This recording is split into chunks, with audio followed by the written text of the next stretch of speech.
ഒരു വിഭാഗത്തിന് എന്ത് ചെയ്യണമെന്നാണ് നിങ്ങൾ പറയുന്നത്? അവർ മനുഷ്യരാണ്.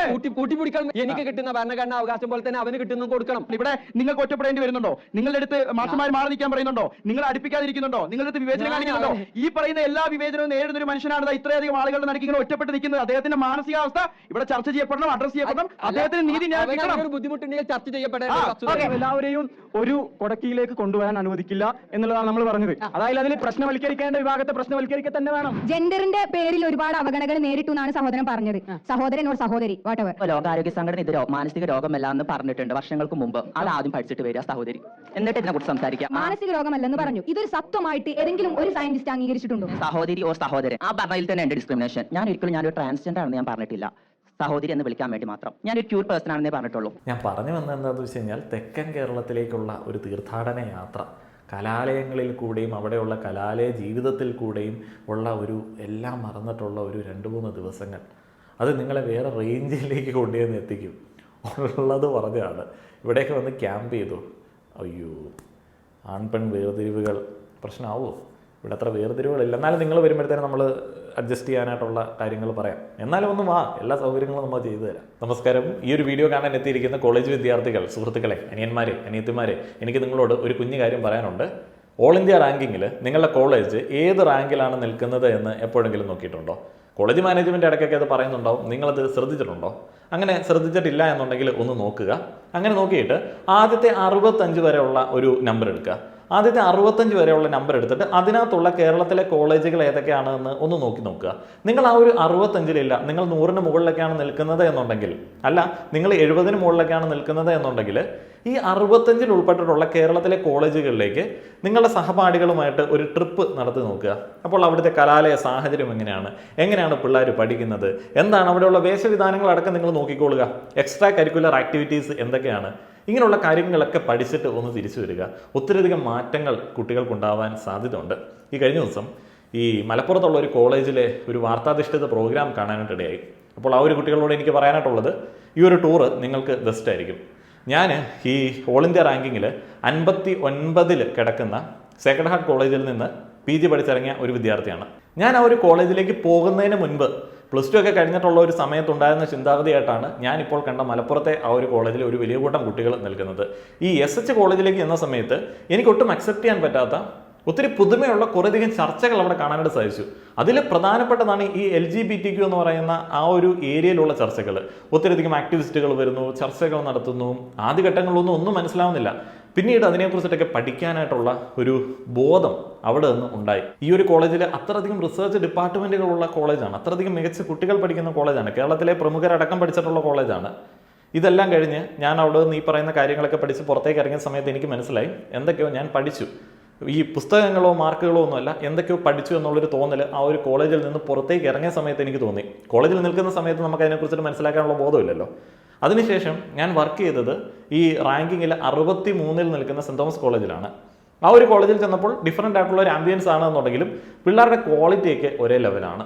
ഭയങ്കര രസകരമായിട്ടുള്ളൊരു ആംബിയൻസ്. ഞാനിത് പറഞ്ഞ എന്തിനാന്ന് വെച്ച് കഴിഞ്ഞാൽ, ഈ ആദ്യത്തെ 65 ഓൾ ഇന്ത്യ റാങ്കിങ്ങിൽ ആദ്യത്തെ 65-ൽ വന്നിരിക്കുന്ന ഈ ഒരു കോളേജുകളിൽ നിങ്ങൾ പേടിക്കുന്ന കലാലയ രാഷ്ട്രീയം പല കോളേജുകളിലുമുണ്ട്. നിങ്ങൾ പേടിക്കുന്ന ആക്ടിവിസങ്ങളും ചർച്ചകളും വസ്ത്ര സ്വാതന്ത്ര്യവും പല കോളേജുകളിലുമുണ്ട്. എന്നിട്ടും അവ ഇന്ത്യയിലെ ആദ്യത്തെ 65-ൽ വന്ന കോളേജുകളാണ്. ഇവിടെയൊക്കെ തുറന്ന ചർച്ചകൾ ഉണ്ടാവാറുണ്ട്, ആക്ടിവിസങ്ങൾ ഉണ്ടാവാറുണ്ട്, എല്ലാവിധ സ്വാതന്ത്ര്യങ്ങളും പിള്ളേർ അനുഭവിക്കാറുണ്ട്. ഇവിടെയുള്ള ഇടുങ്ങിയ ചിന്താഗതിയുള്ള ആളുകൾ പറയുന്ന ധാർമ്മിക മൂല്യങ്ങൾക്ക് വിരുദ്ധമായിട്ടുള്ള ഒന്നു ചേർന്നുള്ള നടപ്പുകൾ ഉണ്ടാവാറുണ്ട്. എന്നാലും അവർ ഇന്ത്യയിലെ ആദ്യത്തെ 65-ൽ വന്ന് നിൽക്കുന്ന കോളേജുകളായിട്ട് തന്നെ തുടരുന്നുണ്ട്. മഹാരാജാസ് കോളേജ് ഏറ്റവും കൂടുതൽ സൈബർ അറ്റാക്ക് നേരിടുന്ന, കലാലയ രാഷ്ട്രീയം കൊണ്ട് നശിച്ചു എന്ന് പറയുന്ന കോളേജ്, ആ ഒരു കോളേജിൻ്റെ റാങ്കിങ്, ഓൾ ഇന്ത്യ റാങ്കിങ് എത്രയാണ്? 60-ൽ നിൽക്കുന്ന കോളേജാണ്. എന്ന് പറഞ്ഞാൽ SH കഴിഞ്ഞാൽ പിന്നെ മഹാരാജാസ് ആണ്. അതിനുശേഷം പിന്നെ ഈ പറയുന്ന സെൻറ് തോമസ് കോളേജ്, അതൊക്കെ വരുന്നുണ്ട്. അപ്പോൾ മഹാരാജാസിന് ആ ഒരു പൊസിഷനുണ്ട്. കേരളത്തിലെ പല ധാർമ്മിക മൂല്യങ്ങളും ഉയർത്തിപ്പിടിക്കുന്ന കോളേജുകളുടെ റാങ്കിങ് എവിടെയാണ് കിടക്കുന്നത്? തുറന്ന ചർച്ചകളെ തള്ളിക്കളയുന്ന ആ ഒരു ചർച്ചകൾ കൊണ്ട് കോളേജ് കുട്ടികൾ നശിക്കുമെന്ന് പറയുന്ന കോളേജിൻ്റെ റാങ്കിങ് എവിടെയാണ് കിടക്കുന്നത്? ഫറൂഖ് കോളേജിൻ്റെ റാങ്ക് എത്രയാണ്? 100-ന് മുകളിലാണ്. അതുകൊണ്ട് കേരളത്തിലെ ഡയലോഗ് അടിക്കുന്ന കുറേയധികം കോളേജ് വിദ്യാർത്ഥികൾ ഈ ആദ്യത്തെ 65-ലുള്ള കുറേയധികം കോളേജുകളിലൊക്കെ പോയി ഒരു വിസിറ്റിംഗ് കാര്യങ്ങളൊക്കെ നടത്തണം. ഈ കലാലയ സാഹചര്യങ്ങളെ കുറിച്ചിട്ടൊന്ന് മനസ്സിലാക്കണം. അപ്പോൾ കലാലയ രാഷ്ട്രീയമോ ആക്ടിവിസമോ LGBTQ ഭാഗത്തിനോടുള്ള തുറന്ന സമീപനമൊന്നും ഒരു കോളേജിൻ്റെയും അക്കാഡമിക് നിലവാരമോ പിള്ളേരുടെ ക്വാളിറ്റിയോ ഒന്നും കുറച്ചിട്ടൊന്നുമില്ല. ഇവിടുത്തെയൊക്കെ പിള്ളേർ മികച്ച സ്ഥാപനങ്ങളിൽ പ്ലേസ്ഡ് ആവുന്നുണ്ട്. പോയി ചെക്ക് ചെയ്ത് നോക്കുക. അപ്പം ആ പറയുന്ന പരാതികൾ ആദ്യം തന്നെ ഞാനങ്ങ് ദൂരീകരിച്ചു എന്നുള്ളതേ ഉള്ളൂ. ഇനി മലപ്പുറത്തെ മികച്ച കോളേജിലേക്ക് പോവുകയാണെന്നുണ്ടെങ്കിൽ ആ ഒരു കോളേജിൽ പഠിക്കുന്ന കുറേയധികം വിദ്യാർത്ഥികളോട് എനിക്ക് വലിയ സഹതാപമുണ്ട്. എങ്ങനെയാണ് നിങ്ങൾ അവിടെ സർവൈവ് ചെയ്യുന്നത്? തെക്കൻ കേരളത്തിലേക്ക് വരുമ്പോഴത്തേന് അത്രയധികം വിശാലമായിട്ടുള്ള ചിന്താഗതി ഉണ്ടായിരുന്നു, നമ്മളെ ബാധിക്കുന്നില്ലായിരുന്നു. നമ്മൾ വളരെ സുഖസുന്ദരമായിട്ട് ഭയങ്കര സ്നേഹത്തിൽ സന്തോഷകരമായിട്ട് പോവുകയായിരുന്നു. ഇത്തരത്തിലും ഇടുങ്ങിയ ചിന്താഗതിയിൽ, ഈ ഒരു ഫ്രസ്ട്രേഷനിൽ, സഹപാഠിയോട് ഇത്തരത്തിലുള്ള മനോഭാവത്തിൽ നിങ്ങൾ എങ്ങനെയാണ് മക്കളെ ആ ഒരു കോളേജിൽ പഠിക്കുന്നത്? എല്ലാവരും വിഭാഗീയതയിൽ ഇങ്ങനെ ആനന്ദിച്ച് നിൽക്കുകയാണ്. എല്ലായിടത്തും മറ്റേ പച്ച ചുമല കാവി പരിപാടിയാണ്. എല്ലായിടത്തും ഭയങ്കര വേർതിരിവുകളാണ്. അതിലങ്ങ് ആനന്ദിച്ചിട്ട് ഞങ്ങൾ മികച്ചവരാണെന്ന് പറയുകയാണ്. പിന്നെ വേറൊരു കാര്യമുണ്ട്, മലപ്പുറത്തേക്ക് മാധ്യമപ്രവർത്തകർ എങ്ങനെ പോയാലും അവസാനം കറങ്ങി തിരിഞ്ഞ് എത്തുന്നത് ഈ പറയുന്ന തട്ടത്തിലേക്കും അതേപോലെ തന്നെ മുസ്ലിം ലീഗിലേക്കും ഒക്കെ ആയിരിക്കും. അത് വേറൊരു പരാജയം. എന്നാലും വിദ്യാർത്ഥികൾക്ക് വിദ്യാർത്ഥികളുടേതായിട്ടുള്ള ഒരു തുറന്ന സമീപനമില്ല. നിങ്ങൾ കണ്ടിട്ടില്ലേ പ്രഗത്ഭരായിട്ടുള്ള ആളുകൾ വേദിയിലേക്ക് വരുന്ന സമയത്ത് മമ്മൂട്ടി കഴിഞ്ഞ ദിവസം പറഞ്ഞതും അതേപോലെ തന്നെ സുരേഷ് ഗോപി പറഞ്ഞതും, അങ്ങനെ കുറേ ആൾക്കാരൊക്കെ ഇങ്ങനെ വേദിയിൽ നിന്ന് പറയാറില്ലേ, അന്ന് ഞങ്ങളൊക്കെ അങ്ങനെയായിരുന്നു, ഞങ്ങളുടെ ഇടയിൽ വേർതിരിവുകളില്ല, ഞങ്ങൾ ഭയങ്കര സ്നേഹമായിരുന്നു. ആ ഒരു സാധനം മലപ്പുറത്ത് ഈ കോളേജിലൊന്നും ഇല്ല. കൂടുതലൊന്നും പറയുന്നില്ല, മലപ്പുറത്തെ കോളേജിലെ കുട്ടികളുടെ പ്രതികരണങ്ങളിലേക്ക് പോവാം. ഏഷ്യാനെറ്റിന്റെ പ്രോഗ്രാമാണ്. മുസ്ലിം ലീഗ് പാർട്ടിയാണ് ഇവിടെ സ്നേഹിക്കുന്നത്. പാരമ്പര്യമായിട്ട് മുസ്ലിം ലീഗിന്റെ ഒരു കോട്ടയാണ് മലപ്പുറം. എന്ത് കാലാവസ്ഥ വന്നാലും മാറ്റൂല. അല്ല, പല കാലാവസ്ഥകൾ വന്നിട്ടുണ്ട്, പക്ഷേ ഇതായിട്ട് മാറിയിട്ടില്ല. ഇപ്പൊ കാലാവസ്ഥ ആദ്യമായിട്ടാണ് വീണ്ടും ഒരേ ഗവൺമെന്റ് മുന്നോട്ട് വരുന്നത്. ലീഗ് കോൺഗ്രസ് UDF പോയി കഴിഞ്ഞാൽ സംഭവിക്കാൻ പോകുന്ന ഒരു വസ്തുത എല്ലാവരും മനസ്സിലാക്കേണ്ടതാണ്. UDFന്റെ ഒരു രാഷ്ട്രീയത്തിന് നല്ല ബേസ് ഇല്ലാതാകും, പ്രതിപക്ഷം ഇല്ലാതാകും. അതിന്റെ ഒരു പരിണിത ഫലം എന്ന് പറയുന്നത് BJP കേരളത്തിലെ ഒരു പ്രതിപക്ഷമായി വരുന്ന ഒരു അവസ്ഥ വരും. എന്താണ് ഇത്ര സ്നേഹം ലീഗിനോട്? പച്ചയായ മനുഷ്യർ പച്ചയെ സ്നേഹിക്കുന്നുള്ളത് തന്നെയാണ് വലിയ കാര്യം. പച്ചയായ മനുഷ്യരോട് വേറെ ചിലർക്ക് സ്നേഹമുള്ളതായിട്ട് ഇപ്പൊ നമ്മൾ കാണുന്നുണ്ട്. അത് പച്ചയായ മനുഷ്യരായോണ്ടായിരിക്കോ? ആയിരിക്കും. ഇല്ല, CPM പോവില്ല. അതിന് ലീഗുകാർക്ക് ബുദ്ധിയുണ്ട്. CPM-മാരെ മാതിരിയല്ല.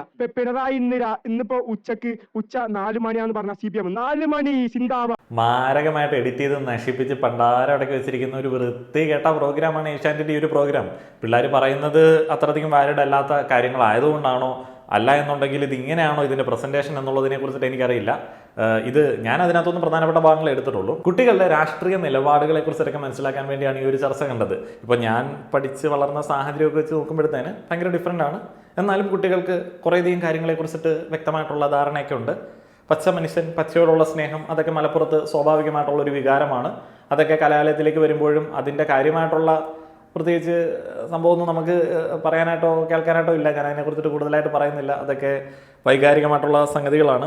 കുട്ടികളുടെ ചില നിലപാടുകളൊക്കെയാണ്. തീവ്ര ഹിന്ദുത്വയ്ക്ക് എതിരായിട്ട് ഇന്ത്യ മുഴുവനുള്ള കലാലയങ്ങളിൽ ഉണ്ടായിട്ടുള്ള ആ ഒരു നിലപാടുകളൊക്കെ തന്നെ കുട്ടികൾ മുന്നോട്ടേക്ക് വയ്ക്കുന്നുണ്ട്.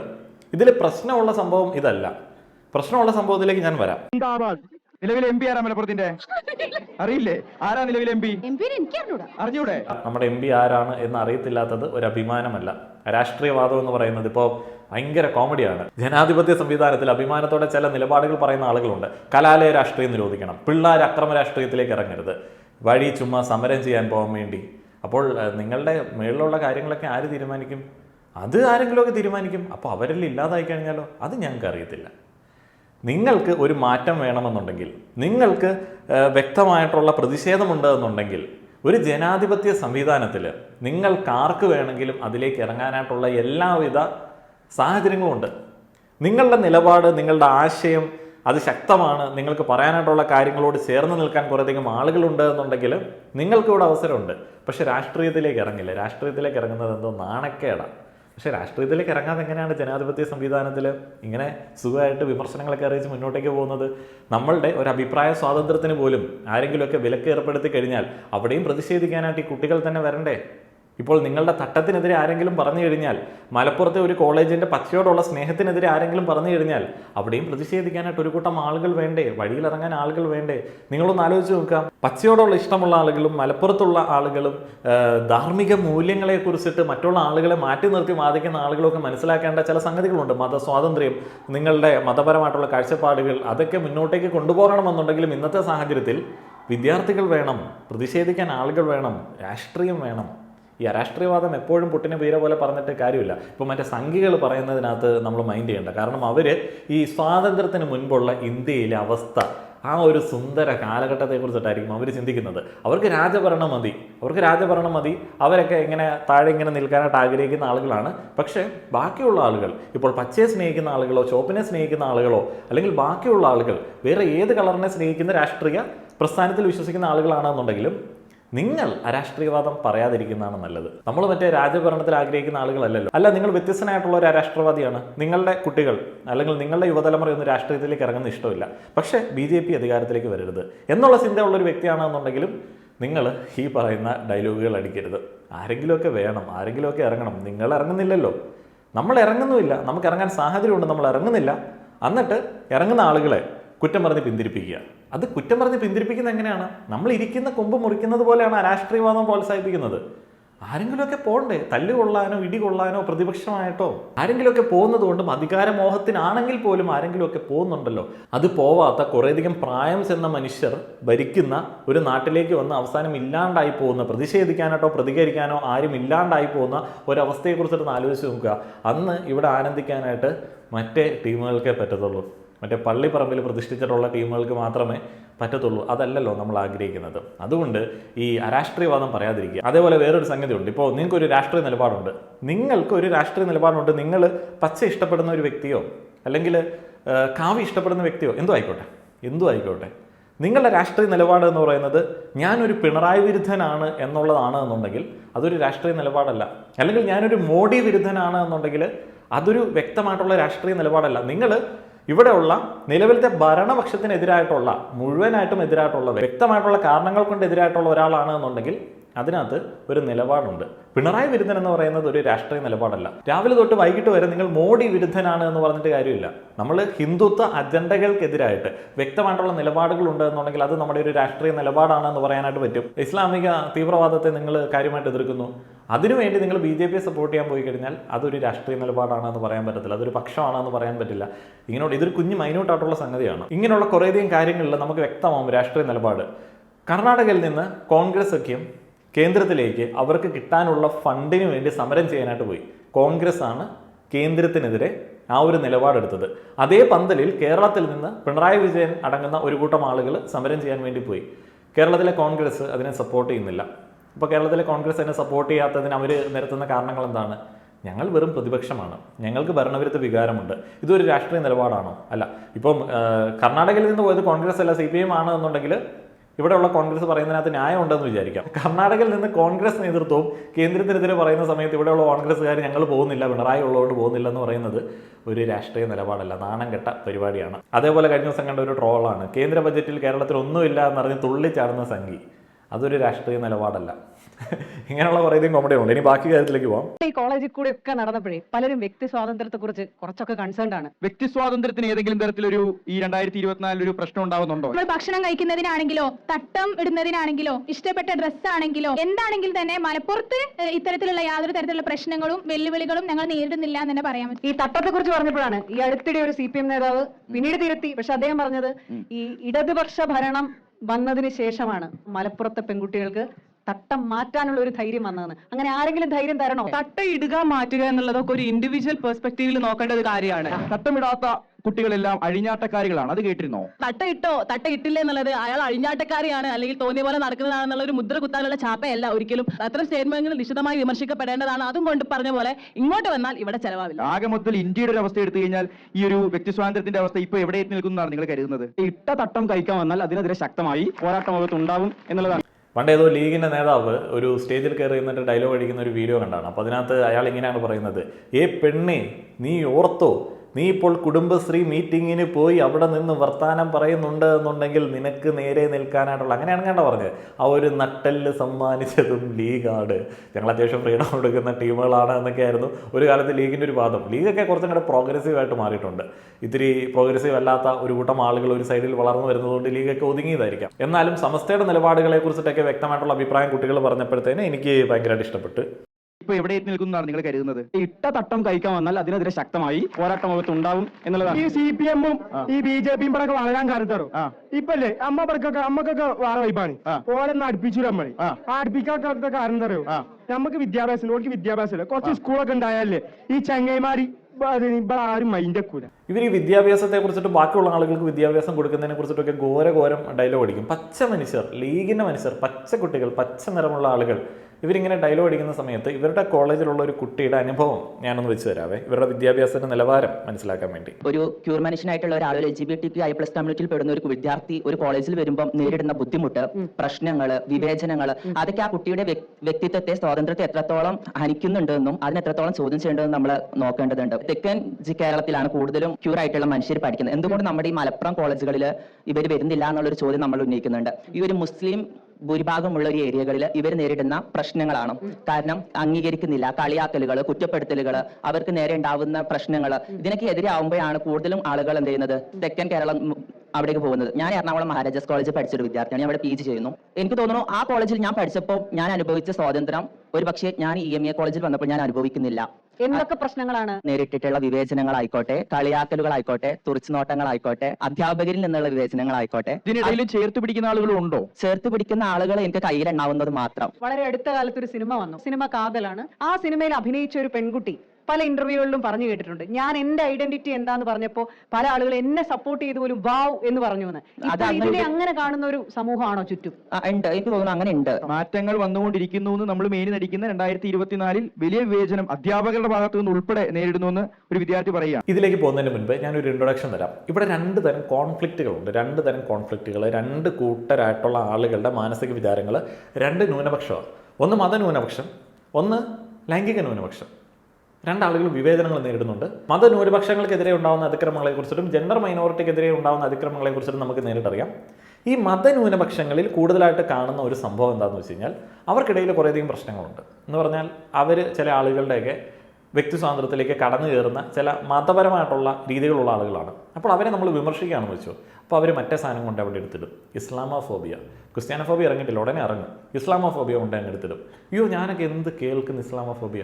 അപ്പോൾ ആദ്യമൊക്കെ നമ്മൾ അയ്യോ ഇസ്ലാമോഫോബിയ, എല്ലാവരും എന്ത് വിചാരിക്കും, എന്നെക്കുറിച്ച് ഇസ്ലാമോഫോബിയ എന്ന് പറഞ്ഞ്, സോറിടാ ഞാൻ അങ്ങനെ ഉദ്ദേശിച്ച് പറഞ്ഞല്ലടാ എന്നൊക്കെ പറഞ്ഞ് നമ്മൾ കാല് പിടിക്കും. ഇത് കൂടുതലും ഒരു തീവ്ര മത ആഭിമുഖ്യമുള്ള ആളുകളായിരിക്കും ഈ പറയുന്ന സാധനം എടുത്ത് നമുക്കിട്ട് അടിക്കുന്നത്.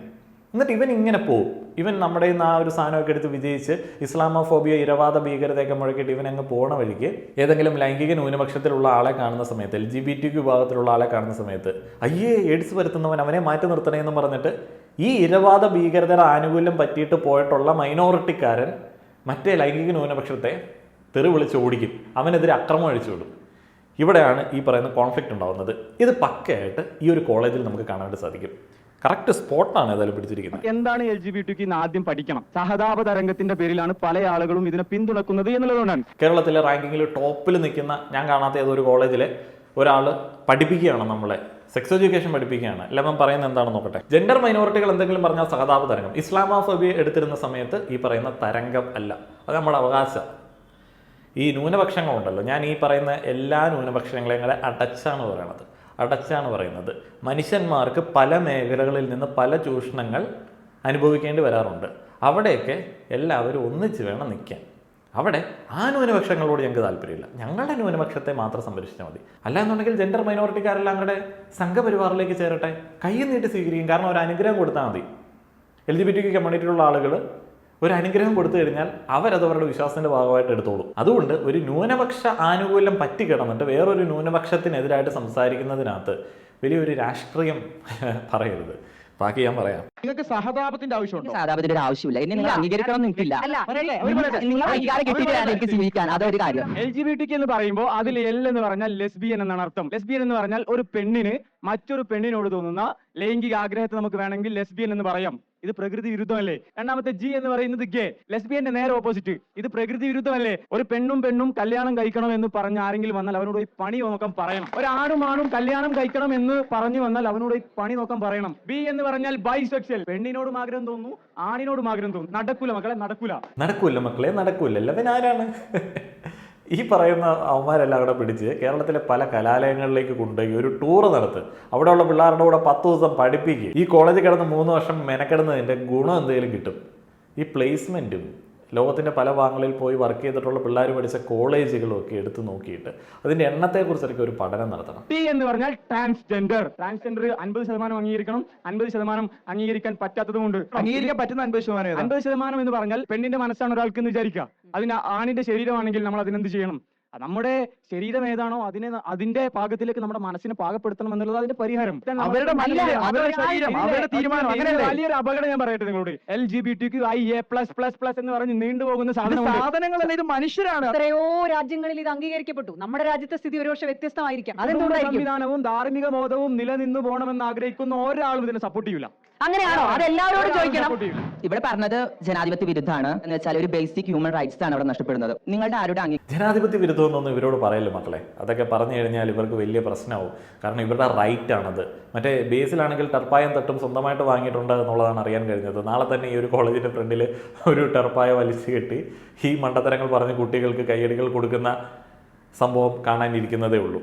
വേണമെന്നുണ്ടെങ്കിൽ ബേസിലിൻ്റെ സംഘടനയുടെ ഒരു ചെറിയ മൈക്രോ യൂണിറ്റ് അവിടെ ഇടാനായിട്ടുള്ള ഒരു പ്ലാനിങ്ങിലേക്കും അദ്ദേഹം എത്താനായിട്ടുള്ള സാധ്യത ഉണ്ട്. അധികാരം വേണ്ട അവർക്ക് ജീവിക്കാൻ. ഫസ്റ്റ് ഓഫ് ഓൾ MSFന്റെ മുസ്ലിം ലീഗിന്റെ പ്രത്യാശാസ്ത്രത്തെ കുറിച്ച് കൂടുതൽ ആരും പഠിപ്പിക്കേണ്ട. ഞാനൊരു MSF പ്രവർത്തകനായിരുന്നു. 2019 വരെ മഹാരാജാസിൽ MSF തുടങ്ങിയ പ്രവർത്തകരിൽ ഒരാളാണ് ഞാൻ. LGBTQIA+ കമ്മ്യൂണിറ്റിക്ക് എതിരെയുള്ള അവരുടെ നിലപാടിനെതിരെയാണ് ഞാൻ അതിൽ നിന്ന് ഇറങ്ങിപ്പോരുന്നത്. വിവാഹം എന്നുള്ള സങ്കല്പങ്ങളെ, പലതരം സങ്കല്പങ്ങളെയൊക്കെ പൊളിച്ചെഴുതുന്ന സാധനങ്ങൾ എന്നുള്ള തരത്തിൽ പോലും അങ്ങനെ അധിക്ഷേപിച്ച് മാപ്പ് ചോദിക്കേണ്ട ഒരു പ്രസ്താവനയാണ് ഇവിടെ നടന്നിട്ടുള്ളത്. ആത്യന്തികമായിട്ട് മനുഷ്യരെ സാധനങ്ങൾ എന്നൊക്കെ ഉപമിക്കുന്നത് അത്ര നികൃഷ്ടമായ ഒരു ജൽപ്പനമായിട്ട് എനിക്ക് പറയാൻ പറ്റും. ഒരു മനുഷ്യ ജീവനങ്ങളും അത് വാല്യൂ ഉള്ളതാണ്. അവരുടെ മനസ്സിലും അവരുടെ ചിന്തക്കും അവരുടെ ജീവിതത്തിലും ഇവിടെ വാല്യൂ. അങ്ങനെയുള്ള കുട്ടികളിലാണ് കേട്ടോ പ്രതീക്ഷ. കാരണം അവിടെയുള്ള ഒരു വലിയ മജോറിറ്റി ഒച്ചയിടുന്ന സമയത്ത്, ഒരു ലോജിക്കും ഇല്ലാത്ത ഒച്ചയിടുന്ന സമയത്ത് വ്യക്തമായിട്ട് അവിടെ നിലപാടുകൾ പറയാൻ ധൈര്യമുള്ള ഇങ്ങനെയുള്ള കുട്ടികളിലാണ് വലിയ പ്രതീക്ഷകൾ.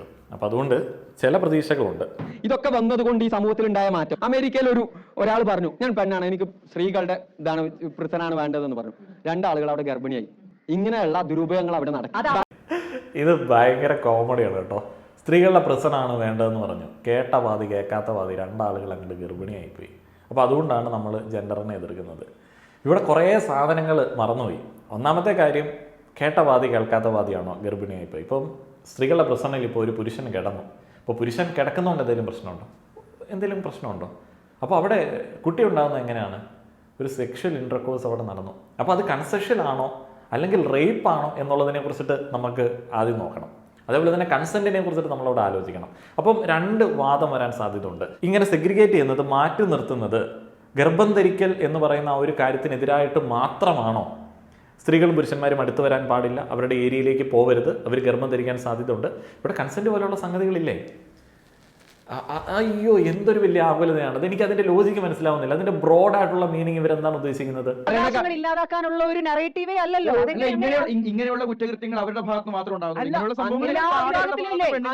പോസിബിലിറ്റി ഞാൻ ചോദിക്കട്ടെ. ഞാൻ പെണ്ണാണെന്ന് പറഞ്ഞു, ഇവിടുത്തെ ലേഡീസ് ഹോസ്റ്റലിൽ കയറ്റാൻ ഇവിടുത്തെ ആദ്യം കുട്ടികൾ സമ്മതിക്കും. അവിടെയുള്ള കുറേയധികം മണ്ടന്മാര് കൈയടിക്കുന്നുണ്ട്. മലപ്പുറം മാത്രമേ കണ്ടിട്ടുള്ളൂ. എൻ്റെ പൊന്നടാ, നീ മറ്റേ ഡൽഹിയിലേക്കോ അല്ലെങ്കിൽ ബാംഗ്ലൂരേക്കോ അല്ലെങ്കിൽ ഈവൻ എറണാകുളത്തേക്കോ ഒക്കെ വന്നിട്ട് ഏതെങ്കിലും ലേഡീസ് ഹോസ്റ്റലിലേക്ക് കൂട്ടുകാരിക്കൊപ്പം ഒന്ന് ചെന്ന് നോക്കി. പല ഹോസ്റ്റലുകളിലും അവർ നിനക്കവിടെ എൻട്രി തരും. കാരണം നിനക്ക് ആ ഹോസ്റ്റലിൽ കയറുന്നതിന് ഒരു പ്രശ്നമില്ല. അങ്ങനെ നിന്നെ കൺവെർട്ടത്ത് കണ്ടു കഴിഞ്ഞാൽ ബാധിക്കപ്പെടുന്ന തരത്തിലേക്കുള്ള ആളുകൾ കേരളത്തിലെ ഒരു മജോറിറ്റി അല്ല. അല്ലെങ്കിൽ നിനക്ക് ഒന്നും ചെയ്യാൻ പറ്റില്ല. അല്ലെങ്കിൽ പേടിക്കുന്ന മറ്റേ സംഗതിയാണോ, ഒരാണ് ലേഡീസ് ഹോസ്റ്റലിൽ കയറി കഴിഞ്ഞാൽ മറ്റേ സംഭവം ഗർഭിണിയാവാനായിട്ടുള്ള സാധ്യത ഉണ്ടോ? കാരണം പുകയും. അങ്ങനെ പ്രതികരിക്കാൻ ശേഷിയുള്ള ആളുകളെ സൃഷ്ടിക്കുക എന്നുള്ളതാണ് പുതിയ കാല വിദ്യാഭ്യാസത്തിൻ്റെ രീതി. ഈ LGBTQ ഭാഗത്തെയോ അല്ലെങ്കിൽ ബാത്റൂമിനകത്ത് ആണുങ്ങൾ കയറുന്നതിനെ കുറിച്ചിട്ടോ അല്ലെങ്കിൽ ഹോസ്റ്റലിൽ ആണുങ്ങൾ കയറുന്നതിനെ കുറിച്ചിട്ടോ വറി ചെയ്തിട്ടാണ് നിങ്ങൾ LGBTQ വിരുദ്ധ രാഷ്ട്രീയം പറയുന്നത് എന്നുണ്ടെങ്കിൽ അത് ഭീകരമായിട്ടുള്ള കോമഡിയാണ്. കൂടെയുള്ള കുട്ടിയെ മാറ്റി നിർത്തിയതിനെ കുറിച്ചിട്ടുള്ള ചോദ്യം ചോദിച്ചതിനുള്ള മറുപടിയാണ് നമ്മൾ കേട്ടത്. മൂത്രപ്പുരകൾ സംരക്ഷിക്കണം, ഹോസ്റ്റലുകൾ സംരക്ഷിക്കണം. ഭയങ്കര കെയറിങ് തന്നെയടി. അപ്പോൾ ആ കെയറിങ് കാരണമാണ് LGBTQ വിരുദ്ധ രാഷ്ട്രീയം പറയുന്നത് എന്നുള്ളതാണ് വാദം.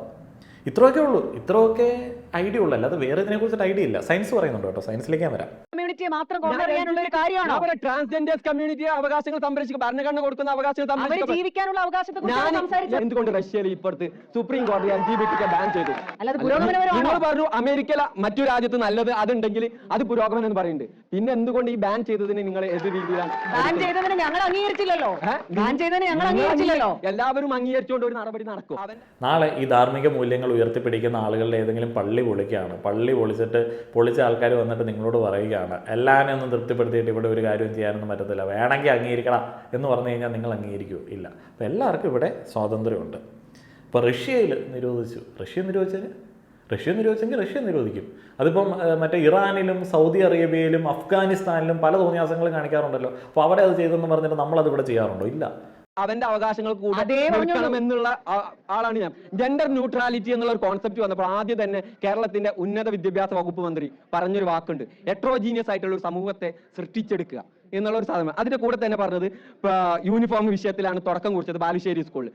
ഒരു പെൺകുട്ടി ഒരു ജീൻസ് പാന്റ് ഇടുമ്പോൾ പുരോഗമനം ആകുമെന്നുള്ള ഒരു നടപടി നിങ്ങളുടെ അഭിപ്രായം? ജീൻസും ഷർട്ടും ഇടാൻ ആഗ്രഹിക്കുന്ന ഒരു പെൺകുട്ടി ഉണ്ടെങ്കിൽ അതിടാൻ അവർക്ക് പറ്റണം. അതുപോലെ ഇവർക്ക് ഇവരുടെ വ്യക്തിത്വം സംരക്ഷിച്ചുകൊണ്ട് അവരുടെ ഇഷ്ടത്തിനനുസരിച്ച് ജീവിക്കാനുള്ള സ്വാതന്ത്ര്യം നമ്മുടെ നാട്ടിലുണ്ടാവണം. അതാണ് നമ്മൾ പറയുന്നത്. ഞാൻ അവനെ അറ്റാക്ക് ചെയ്തിട്ടോ അവനെ എതിർത്തോ ഒന്നല്ല പറഞ്ഞത്. അവർക്ക് ജെൻഡർ ന്യൂട്രൽ ഡ്രസ്സ് എന്താണെന്നുള്ളത് അറിയത്തില്ല. ജെൻഡർ ന്യൂട്രൽ എന്ന് നിങ്ങൾ ചിന്തിക്കേണ്ട. അങ്ങനെയൊക്കെ ജെൻഡർ എന്നൊക്കെ കേൾക്കുമ്പോഴത്തേന് ഭീകര പ്രശ്നമാണ്. നിങ്ങൾ യൂണിസെക്സ് എന്ന് ചിന്തിച്ചു നോക്കിയേ. യൂണിസെക്സ് ചെരുപ്പ്, യൂണിസെക്സ് ഉടുപ്പ്, യൂണിസെക്സ് സൈക്കിൾ എന്നൊക്കെ പറയുന്ന സംഭവം എന്താണ്? ആണുങ്ങൾക്കും പെണ്ണുങ്ങൾക്കും ഉപയോഗിക്കാൻ പറ്റുന്ന ഒരു സംഭവം. അങ്ങനെ ആണുങ്ങൾക്കും പെണ്ണുങ്ങൾക്കും ഉപയോഗിക്കാൻ പറ്റുന്ന, അവർ കോമൺ ആയിട്ട് ഉപയോഗിക്കുന്ന വസ്ത്രങ്ങൾ സ്കൂളുകളിൽ പ്രോത്സാഹിപ്പിക്കുക എന്നുള്ളതാണ് ജെൻഡർ ന്യൂട്രൽ യൂണിഫോം എന്ന് പറയുന്നത്. അതിനകത്ത് ഭീകര ജെൻഡർ പൊളിറ്റിക്സ് ഒന്നും ഇല്ല കുഞ്ഞുങ്ങളെ, അങ്ങനെയൊന്നും ചിന്തിക്കേണ്ട. ഇപ്പം പാൻറ് ആണുങ്ങൾ ഇടാറുണ്ട്, പെണ്ണുങ്ങൾ ഇടാറുണ്ട്. അപ്പം അതിൻ്റെ ഡിസൈൻ അനുസരിച്ചിട്ട് അങ്ങോട്ടും ഇങ്ങോട്ടും മാറ്റി ഇട്ടാലും പാൻറ് തന്നെ. പാൻറ് യൂണിസെക്സ് ആയിട്ട് എല്ലാവരും കംഫർട്ടബിൾ ആയിട്ട് ഉപയോഗിക്കുന്ന പാൻറ് കോളേജ് യൂണിഫോമിൽ വരുന്ന സമയത്ത് കംഫർട്ടബിൾ ആണ്. ഈ പാവാട മാത്രമേ സദാചാരത്തിൻ്റെ സംഗതി ആവുള്ളൂ എന്നൊക്കെ ചിന്തിക്കണതല്ലേ ഈ മൂരാശത്തരം, അതേപോലെ തന്നെ ധാർമ്മിക മൂല്യങ്ങൾക്ക് വിരുദ്ധമായിട്ടുള്ള സംഗതി. അപ്പോൾ അവർക്ക് കംഫർട്ടബിൾ പാൻറ്റാണ്, അത് യൂണിസെക്സ് ആയിട്ടുള്ള ഒരു ഡ്രസ്സാണ്. അതാണ് ജെൻഡർ ന്യൂട്രൽ എന്ന് പറയുന്നത്. അപ്പം അതിനകത്ത് വലിയ സംഭവമൊന്നുമില്ല. എന്തോ ഒരു പിള്ളേരാണത്, കോളേജ് പഠിക്കുന്ന പിള്ളേരുടെ ഒരു ബുദ്ധി. ആ ഒരു വിഭാഗത്തിന് എന്ത് ചെയ്യണമെന്നാണ് നിങ്ങൾ പറയുന്നത്? അവര് മനുഷ്യരായി മനുഷ്യരാണ്. കൂട്ടിപ്പിടിക്കാൻ എനിക്ക് കിട്ടുന്ന ഭരണഘടനാ അവകാശം പോലെ തന്നെ അവന് കിട്ടുന്ന കൊടുക്കണം. ഇവിടെ നിങ്ങൾക്ക് ഒറ്റപ്പെടേണ്ടി വരുന്നുണ്ടോ? നിങ്ങളുടെ അടുത്ത് മാഷന്മാർ മാറി നിൽക്കാൻ പറയുന്നുണ്ടോ? നിങ്ങൾ അടുപ്പിക്കാതിരിക്കുന്നുണ്ടോ? നിങ്ങളുടെ അടുത്ത് വിവേചനം കാണിക്കുന്നുണ്ടോ? ഈ പറയുന്ന എല്ലാ വിവേചനവും നേരിടുന്ന ഒരു മനുഷ്യനാണ് ഇത്രയധികം ആളുകളുടെ നടുക്ക് ഇങ്ങനെ ഒറ്റപ്പെട്ട് നിൽക്കുന്നത്. അദ്ദേഹത്തിന്റെ മാനസികാവസ്ഥ ഇവിടെ ചർച്ച ചെയ്യപ്പെടണം, അഡ്രസ് ചെയ്യപ്പെടണം. അദ്ദേഹത്തിന് നീതി ബുദ്ധിമുട്ടുണ്ടെങ്കിൽ ചർച്ച ചെയ്യപ്പെടേണ്ട. എല്ലാവരെയും ഒരു കൊടക്കിയിലേക്ക് കൊണ്ടുവരാൻ അനുവദിക്കില്ല എന്നുള്ളതാണ് നമ്മൾ പറഞ്ഞത്. അതായത് അതിൽ പ്രശ്നവൽക്കരിക്കേണ്ട വിഭാഗത്തെ പ്രശ്നവൽക്കരിക്കുക തന്നെ വേണം. ജെൻഡറിന്റെ പേരിൽ ഒരുപാട് അവഗണനകൾ നേരിട്ടു എന്നാണ് സഹോദരൻ പറഞ്ഞത്. സഹോദരൻ ഓർ സഹോദരി വാട്ടവർ. ലോകാരോഗ്യ സംഘടന ഇത് മാനസിക രോഗമല്ല എന്ന് പറഞ്ഞിട്ടുണ്ട് വർഷങ്ങൾക്ക് മുമ്പ്. അത് ആദ്യം പഠിച്ചിട്ട് വരിക സഹോദരി, എന്നിട്ട് ഇതിനെ കുറിച്ച് സംസാരിക്കാം. മാനസിക രോഗമല്ലെന്ന് പറഞ്ഞു. ഇതൊരു സത്വമായിട്ട് ഏതെങ്കിലും ഒരു സയന്റിസ്റ്റ് അംഗീകരിച്ചിട്ടുണ്ടോ? സഹോദരി ഓർ സഹോദരൻ ആ പറഞ്ഞതിൽ തന്നെ എന്റെ ഡിസ്ക്രിമിനേഷൻ. ഞാൻ ഒരിക്കലും ഞാനൊരു ട്രാൻസ്ജെൻഡർ ആണെന്ന് ഞാൻ പറഞ്ഞിട്ടില്ല. സഹോദരി എന്ന് വിളിക്കാൻ വേണ്ടി മാത്രം ഞാനൊരു ക്യൂർ പേഴ്സൺ ആണെന്നേ പറഞ്ഞിട്ടുള്ളൂ. ഇപ്പൊ എല്ലാവരും എന്നോട് ചോദിച്ചു എന്റെ ജെൻഡർ ഏതാ, എന്റെ ജെൻഡർ അറിഞ്ഞിട്ട്. മാനസികം എന്നൊക്കെ പറയുമ്പോഴത്തേനും ചിന്തിക്കേണ്ട ഒരു സംഗതി ഉണ്ട്. ഇപ്പോൾ എന്താണ് നമ്മൾ അംഗീകരിക്കുന്ന ഒരു മാനുവൽ ഉണ്ടല്ലോ, അത് DSM-5 ആണ് ഇപ്പോൾ latest, diagnostics and statistical manual for mental disorders, അങ്ങനെ കണ്ട അതിൻ്റെ മുഴുനീള ഫുൾ ഫോം. അപ്പോൾ ഇത് സൈക്കാട്രിക് അസോസിയേഷൻ അംഗീകരിക്കുന്ന ഒരു മാനുവൽ അനുസരിച്ചിട്ടാണ് ഈ ചികിത്സകളൊക്കെ നടത്തുന്നത്. അപ്പോൾ അതിൽ ഇതിനെതിരെ വ്യക്തമായിട്ട് പറഞ്ഞിട്ടുണ്ട് ഇതൊരു മാനസികമായിട്ടുള്ള പ്രശ്നമൊന്നുമല്ല. അപ്പോൾ ഇതിനെതിരെയുള്ള തെറാപ്പികൾ കാര്യങ്ങളൊക്കെ ഇല്ലീഗലാണ്, അത് അൺഎത്തിക്കലാണ്, അത് ഇല്ല. DSM-3 തൊട്ട് തന്നെ അത് എടുത്ത് മാറ്റിയിട്ടുണ്ടായിരുന്നു. അപ്പോൾ അതുകൊണ്ട് ആ ഒരു ഏരിയയിലേക്ക് പോകണ്ട. വിവരമുള്ള ആളുകൾ, സയൻസ് വിശ്വസിക്കുന്ന ആളുകൾ അതിനെ കംപ്ലീറ്റ് ആയിട്ട് എടുത്ത് മാറ്റിയിട്ടുണ്ട്. അപ്പോൾ അത് മാറ്റിയത് വേറെ എന്തോ ആഗോള ശക്തികളുടെ പ്രവർത്തനങ്ങൾ കൊണ്ടാണ് എന്നൊക്കെ വാദിക്കുന്ന ചില കാക്കമാരെ ഞാൻ കഴിഞ്ഞ ദിവസം കണ്ടായിരുന്നു. എന്റെ ജെൻഡർ അറിഞ്ഞിട്ട് നിങ്ങൾക്ക് എന്തെങ്കിലും മാനസിക സുഖമോ ശാരീരിക സുഖമോ കിട്ടുന്നുണ്ടോ? ഞാൻ അതാണ് ചോദിക്കുന്നത്. താങ്കളുടെ ജെൻഡർ അറിഞ്ഞിട്ട് മറ്റൊരാൾക്ക് അതിൽ നിന്നൊന്നും നേടാനില്ല.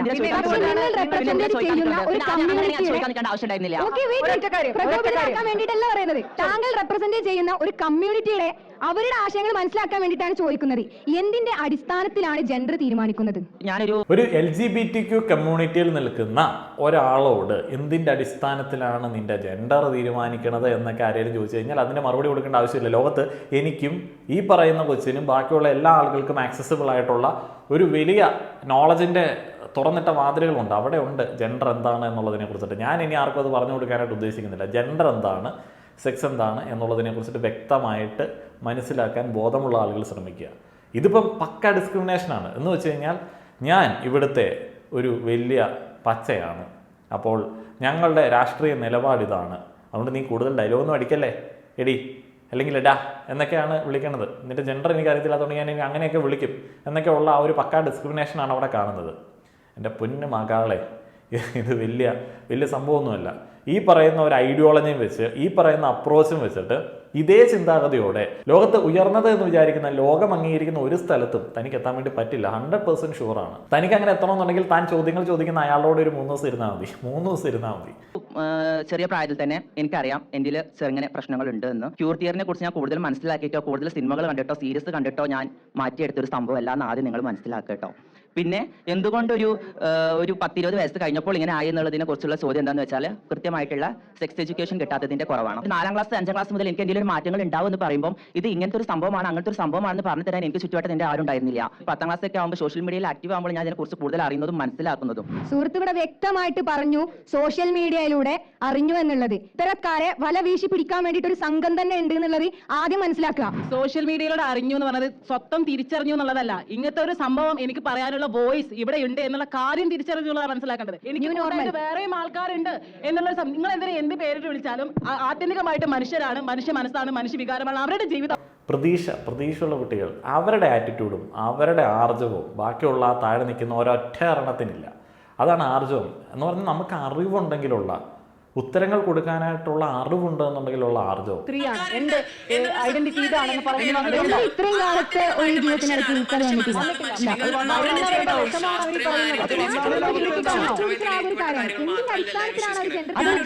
പലപ്പോഴും ഈ തെളിവ് ചോദിക്കുന്ന ആരാണ് തീരുമാനിക്കുന്നത് എന്നൊക്കെ പറയുന്ന ഒരു വലിയ കൂട്ടം ആളുകൾ മറ്റേ ചന്ദ്രനെ പിളർത്തിയതും മറ്റേ വെള്ളത്തിന് നടുക്ക് വഴി ഉണ്ടാക്കിയതിനെ കുറിച്ചിട്ടും മണ്ണിനകത്തുനിന്ന് മനുഷ്യനെ സൃഷ്ടിച്ചതിനെ കുറിച്ചിട്ടുമൊക്കെ ഭയങ്കരമായിട്ട് വിശ്വസിച്ചിരിക്കുന്ന ആളുകളായിരിക്കും. അതുകൊണ്ട് ഇവരോടൊന്നും സംബന്ധിക്കാൻ പോയിട്ട് കാര്യമില്ല. സയൻസ് റിലേറ്റഡ് ആയിട്ടുള്ള ഒരു സംവാദത്തിലേക്ക് ഒരു മതവാദി വന്നു കഴിഞ്ഞാൽ അവനെ അടുപ്പിക്കേണ്ട ഒരു ആവശ്യമില്ല.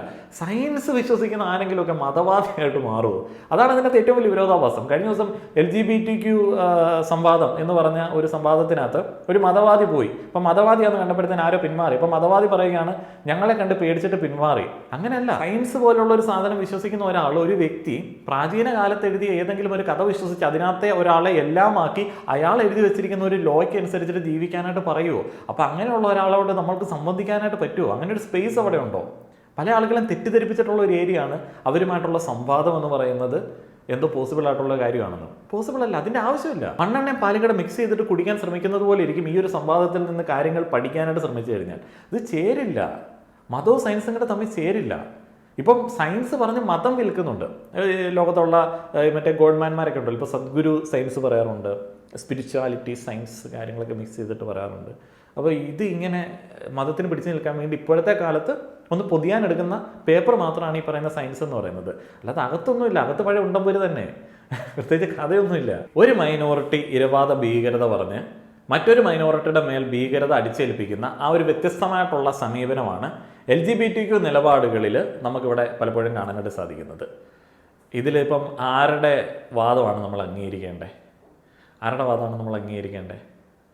എനിക്ക് മറ്റേ അക്രമം നേരിടുന്ന ആളുകളുടെ കൂടെ നിൽക്കാനായിട്ടാണ് തോന്നുന്നത്. ഞാൻ പറഞ്ഞു വന്നത് എന്താണെന്ന് വെച്ച് കഴിഞ്ഞാൽ തെക്കൻ കേരളത്തിലേക്കുള്ള ഒരു തീർത്ഥാടന യാത്ര, കലാലയങ്ങളിൽ കൂടെയും അവിടെയുള്ള കലാലയ ജീവിതത്തിൽ കൂടെയും ഉള്ള ഒരു എല്ലാം മറന്നിട്ടുള്ള ഒരു 2-3 ദിവസങ്ങൾ, അത് നിങ്ങളെ വേറെ റേഞ്ചിലേക്ക് കൊണ്ടുവന്ന് എത്തിക്കും. ഉള്ളത് പറഞ്ഞാണ്. ഇവിടെയൊക്കെ വന്ന് ക്യാമ്പ് ചെയ്തു. അയ്യോ, ആൺപെൺ വേർതിരിവുകൾ പ്രശ്നമാവോ? ഇവിടെ അത്ര വേർതിരിവുകളില്ല. എന്നാലും നിങ്ങൾ വരുമ്പോഴത്തേനും നമ്മൾ അഡ്ജസ്റ്റ് ചെയ്യാനായിട്ടുള്ള കാര്യങ്ങൾ പറയാം. എന്നാലും ഒന്ന് വാ, എല്ലാ സൗകര്യങ്ങളും നമ്മൾ ചെയ്തു തരാം. അപ്പോൾ അങ്ങനെയുള്ള കാര്യങ്ങളെക്കുറിച്ചിട്ട് ആലോചിക്കുക. നന്ദി.